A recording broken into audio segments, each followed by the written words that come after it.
أول شيء عندي 3 أكواب طحين رقم 1 شليت منه ملعقة كبيرة، مقدار ملعقة كبيرة معيارية، واستبدلته بالنشا. هاي عندي النشا بدل الملعقة اللي شليتها.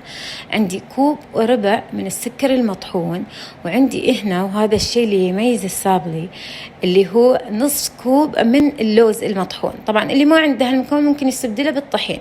اتفقنا؟ عندي 280 جرام زبدة، ولازم تكون طالعينها من وقت، بس ما تكون وايد لينة. شايفين بعدها فيها قساوة. عندي ملعقة صغيرة من الفانيليا، رشة ملح، عندي حبة بيض، وهذا بودة الكاكاو، ملعقة كبيرة بودة الكاكاو. ما راح أحطها مع الخلطة، يوم بنخلطها ونجهز باخذ قسم بخلطة مع الكاكاو. حطيت السكر البودر والزبدة، وراح استخدم هذا مش مال الكيك، لا هذا. إذا ما عندكم الخلاطة هاي عادي في إيدكم ممكن تسووه، بس بأطراف الأصابع، تلموهم بأطراف الأصابع.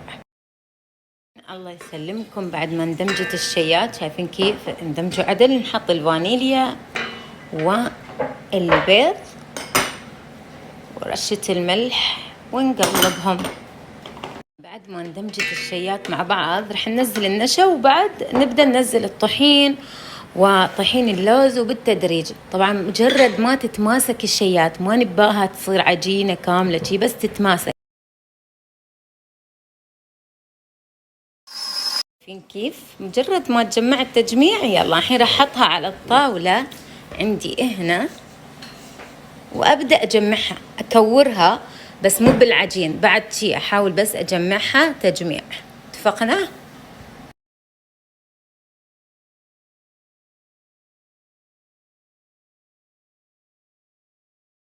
نفس ما تشوفوا خذيت ربع الكمية بالضبط. راح اخذ، انا عندي هنا قفشة كبيرة بودرة الكاكاو، ابدأ طبعا تعجنوها تشي باطراف الاصابع لين تندمج كل الشيات.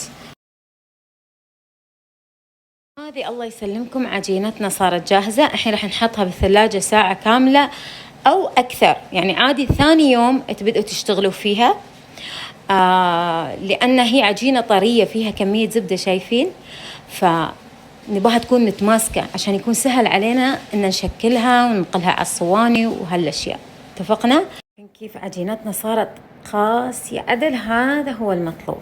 الحين راح نبدأ نفردها. راح نحتاج ورقتين زبدة. هاي عجينة طبعا راح أقصها بالنص، راح أفردها على مرتين. اتفقنا؟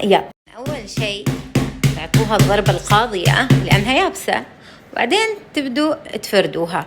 طبعا سمك العجينة لازم يكون وايد رفيع، في حالتي بتحشوها تكون وايد رفيعة، بس بالنسبة للي راح أسويها اليوم راح أراويكم كيف ثخنها.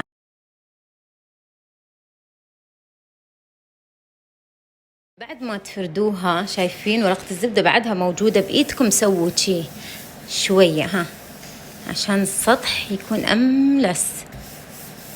شوفوا ارتفاعها، شايفين ارتفاعها. وبعد إذا تبوا تسووها طبقتين، يعني تحشوها بالوسط مربى أو شوكولات واتيفر، بعد سووها أرفع. سوي نفس ما هي شي، راح أدخلها الفريزر مرة ثانية قبل لا أقطعها لأنها وايد صوفت. راح أراويكم شايفين كيف العجينة سوفت. أنا باها شوي تتماسك عشان يوم أقطعها يكون سهل إني أشيل الحبات وأحطهم بالصينية. هذه عجينة الشوكولات بعد فردناها، يلا بعد على الفريزر. وصلنا لمرحلة التشكيل. نفس ما تشوفوا تاخذوا قالبكم، تستخدموا عاد أي قالب. أنا استخدمت هذا اليوم لأني راح أسوي شكل خروف. اضغطوا عدل.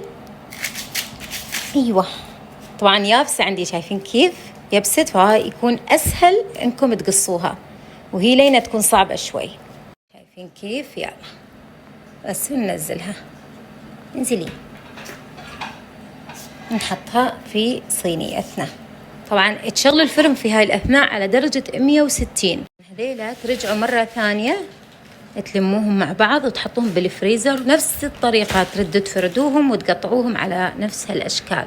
راح أدخلهم الفرن على درجة حرارة 160. أباهم يتحمروا تحميرة خفيفة من تحت. اتفقنا؟ من فوق يعني يا دوب بس تنشيفة، حتى ما باهم يتحمروا من فوق. ونطلعهم. طبعا انتبهوا عليها، وما راح ياخذ وايد وقت، يعني 10 دقائق 12 دقيقة فحسب فرنكم.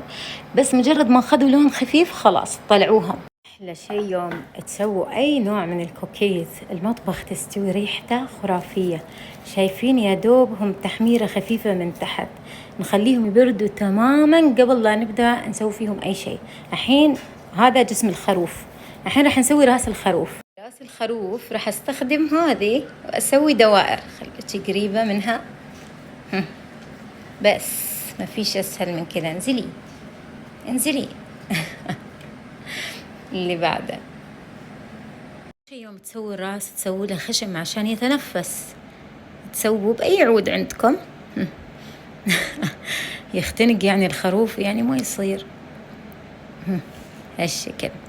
شايفين ما أحلى هذيلا؟ تشوفوا الهشاشة، ها تشوفوا الهشاشة تجنن، طعمها يجنن. هذا الصابلي مالنا صار جاهز، ووجوه الخروف صارت جاهزة. يلا الحين طبعا لازم يكون بارد عدل. راح نبدأ نغطيه بالشوكولات الأبيض. خلينا نذوب الشوكولات الأبيض أول شيء. الأغلبية عندهم مشكلة بتذويب الشوكولات. الحين هذا الشوكولات أول شيء تحطوه على حمام مائي أو بالميكروويف. تحطوا الماء بس ما يكون الماء ملامس للصحن، هذا يكون أقل منسوب الماء منه، وتخلوه لين يذوب. تقلبوا بس شوفوا لا تخلوه يذوب 100%. يوم خلص تقريبا نص ذاب شلوه، حركوا حركوا حركوا، راح يذوب عندكم كامل الشوكولات. يعني إذا تم فترة طويلة سواء بالميكروويف أو على حرارة البخار راح يستوي ثخين، فتحملوا من هالنقطة. شايفين كيف الشوكولات ذاب عندنا؟ ما شاء الله ما أحلى. طبعا في أنواع شوكولات صعب إنها تذوب، ترى حسب نوعها. أنا اللي عندي اليوم مال هارتشيز.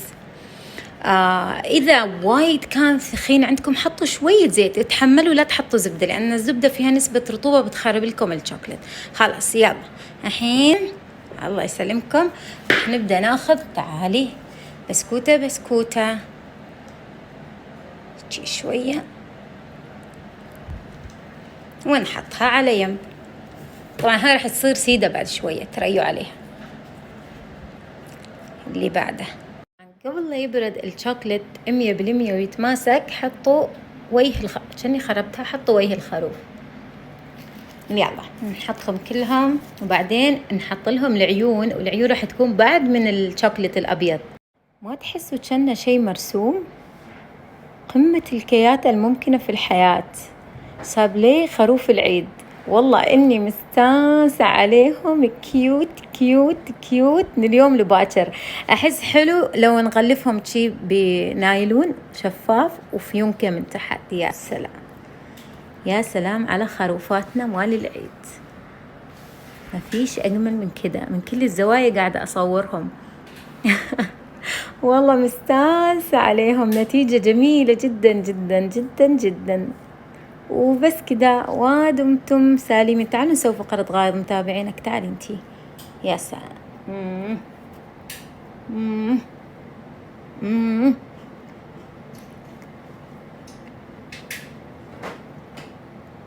قمة الهشاشة الممكنة بالحياة.